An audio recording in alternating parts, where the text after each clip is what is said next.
Problem क्या थी? मान लीजिए बैंक ए 11% पर लोन हुआ, बैंक बी 9% इंटरेस्ट पर लोन दे रहा है। आप शिफ्ट करना चाहते हो लेकिन बैंक ए बोलता है 5% foreclose. Good morning everyone, welcome back to my channel. आज हम डिस्कस करने वाले हैं आरबीआई का नया रूल जिसके अकॉर्डिंग फोरक्लोजर 0% हो चुके हैं। आपने लोन लिया, थोड़ा पैसा सेव हो गया, आपने सोचा चलो लोन जल्दी क्लोज कर देते हैं या थोड़ी प्री पेमेंट कर देते हैं, लेकिन बैंक ने बोला प्री पेमेंट पेनल्टी लगेगी, प्री क्लोजर चार्जेस लगेंगे, जिसे हम आम भाषा में फोरक्लोजर चार्जेस बोलते हैं। जी हाँ, 1 जनवरी 2026 से पहले ये बिल्कुल नॉर्मल था। बैंक और एनबीएफसी लोगों को लोन स्विच करने से रोकने के लिए हैवी पेनल्टीज लगा देते थे, लेकिन अब आरबीआई ने इस पूरे सिस्टम को चेंज कर दिया है। 2 जुलाई 2025 को आरबीआई ने ऑफिशियल डायरेक्शंस इशू किया है जिसका नाम है RBI pre payment charges on loan direction 2025। इस सर्कुलर का सिंपल ऑब्जेक्टिव है बैंक एंड एनबीएफसी जो आम जनता को अनफेयर तरीके से लूट रही थी उनको रोक, और इसका डायरेक्ट बेनिफिट मिलेगा एलिजिबल बोरोअर्स को 1 जनवरी 2026 के बाद। किन लोन्स पर लागू होगा? 1 जनवरी 2026 के बाद के सारे टर्म लोन पर। टर्म लोन्स मींस जिसमें टेन्योर फिक्स्ड होता है। रिन्यूअल केसेस में सीसीओडी लोन्स पर भी। अब बैंक्स अपनी मर्जी से charges, hidden penalties, restrictive closes नहीं लगा सकते। प्रॉब्लम क्या थी? मान लीजिए बैंक ए 11% पर लोन हुआ, बैंक बी 9% इंटरेस्ट पर लोन दे रहा है। आप शिफ्ट करना चाहते हो लेकिन बैंक ए बोलता है 5% फोरक्लोज चार्जेस दो। इस वजह से बोरोअर्स फंस जाते हैं, कंपटीशन खत्म हो जाता है। आरबीआई ने बोला इनफ इज इनफ। आइए अब सर्कुलर के मेन क्लोजेस समझते हैं। Number 1, individual and non business loans.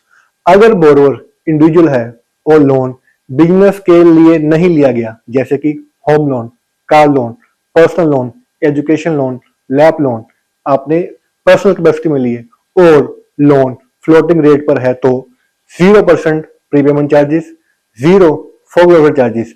Partial हो या फुल, पैसा कहीं से भी आए, टेक ओवर हो या self payment, fixed rate loans पर यह सर्कुलर अप्लाई नहीं होगा, उनके ऊपर बैंक की नॉर्मल पॉलिसी एप्लीकेबल होगी। Number 2, business loans to individual and MSc.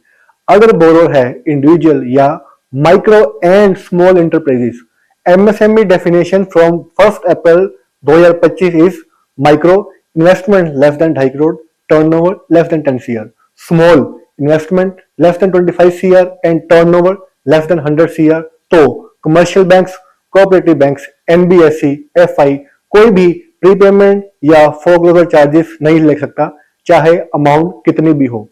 Exception, अगर loan small finance bank, regional rural banks, local area bank से है तो 50 लाख तक नो चार्जेस, 50 लाख से ऊपर है तो चार्जेस लग सकते हैं।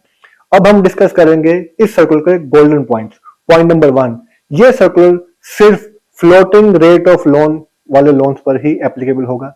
सेकंड, प्रीपेमेंट किसी भी सोर्स से हो सकती है, ओन फंड्स या bank take over.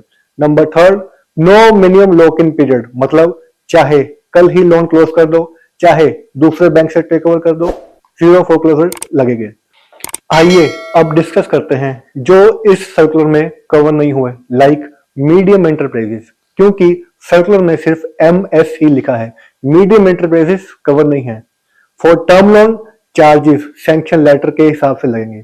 For CC and OD renewal date से पहले अगर क्लोज करेंगे तो चार्जेस एप्लीकेबल है, अगर रिन्यूअल ड्यू हो चुकी है तो नो चार्जेस। आप सर्कुलर का पॉइंट नंबर 7 पढ़ सकते हैं। Sanction letter rule very important, ये रूल उन पर लगा है जो ऊपर कवर नहीं हुए, लाइक मीडियम एंटरप्राइजेस। आरबीआई ने क्लियर बोला है फोरक्लोजर अमाउंट या परसेंटेज सैंक्शन लेटर में लिखना कंपल्सरी है। अगर सैंक्शन लेटर में मेंशन नहीं है चार्जेस तो मरने ही नहीं जाएंगे। आप point number 9 of the circular पढ़ सकते हैं। वंस वेव्ड ऑलवेज वेव्ड, अगर बैंक ने एक बार फोरक्लोजर चार्जेस को वेव कर दिया तो बाद में यह नहीं कह सकता कि पॉलिसी चेंज हो गई है, वेवर हमेशा परमानेंट होता है।